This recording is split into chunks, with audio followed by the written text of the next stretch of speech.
अगर तुम्हें लग रहा है तुम्हारी किस्मत बहुत खराब है, ये स्टोरी सुन के जाओ। 70 साल ईगल की एज होती है। 40 साल का जब हो जाता है, इसकी जो चोंच है वो बैंड हो जाती है आगे से। शिकार कर करके शिकार ही नहीं कर पाती। इसके जो फेदर हैं जिससे उड़ता है वो इतने भारी हो जाते हैं कि वो चेस्ट से चिपक जाते हैं। उसको उड़ने में बहुत प्रॉब्लम होती है। इसके जो पैर हैं जिससे झपट्टा मारता है वो नाखून टेढ़े हो जाते हैं। अब इसके पास चॉइस है कि 40 साल के बाद मर जाए, क्योंकि उड़ सकता नहीं, शिकार भी नहीं कर सकता, पंख भारी हो गए, उड़ भी नहीं सकता, शिकार पकड़ नहीं सकता क्योंकि पैर के नाखून खराब हो गए, और पकड़ भी ले तो चोंच से उसको मार भी नहीं सकता। अब इसके पास चॉइस है 40 साल में कि वो मर जाए, लेकिन यही तो यूनिवर्स नेचर टेस्ट करता है। लेकिन ईगल गिव अप कभी नहीं करता।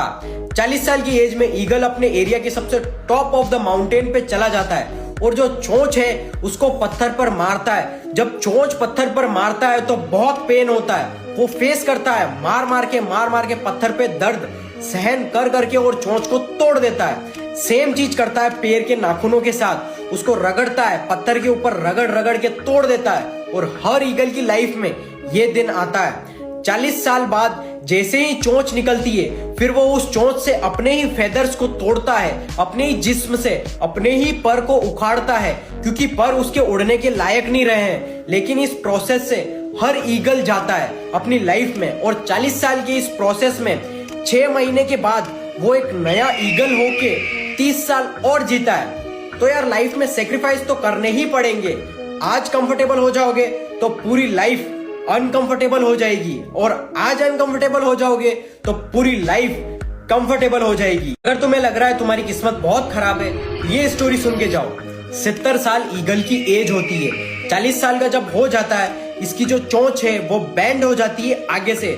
शिकार कर करके शिकार ही नहीं कर पाती। इसके जो फेदर हैं जिससे उड़ता है वो इतने भारी हो जाते हैं कि वो चेस्ट से चिपक जाते हैं। उसको उड़ने में बहुत प्रॉब्लम होती है। इसके जो पैर हैं जिससे झपट्टा मारता है वो नाखून टेढ़े हो जाते हैं। अब इसके पास चॉइस है कि 40 साल के बाद मर जाए, क्योंकि उड़ सकता नहीं, शिकार भी नहीं कर सकता, पंख भारी हो गए, उड़ भी नहीं सकता, शिकार पकड़ नहीं सकता क्योंकि पैर के नाखून खराब हो गए, और पकड़ भी ले तो चोंच से उसको मार भी नहीं सकता। अब इसके पास चॉइस है 40 साल में कि वो मर जाए, लेकिन यही तो यूनिवर्स नेचर टेस्ट करता है। लेकिन ईगल गिव अप कभी नहीं करता। 40 साल की एज में ईगल अपने एरिया के सबसे टॉप ऑफ द माउंटेन पे चला जाता है, और जो चोंच है उसको पत्थर पर मारता है। जब चोंच पत्थर पर मारता है तो बहुत पेन होता है। वो फेस करता है,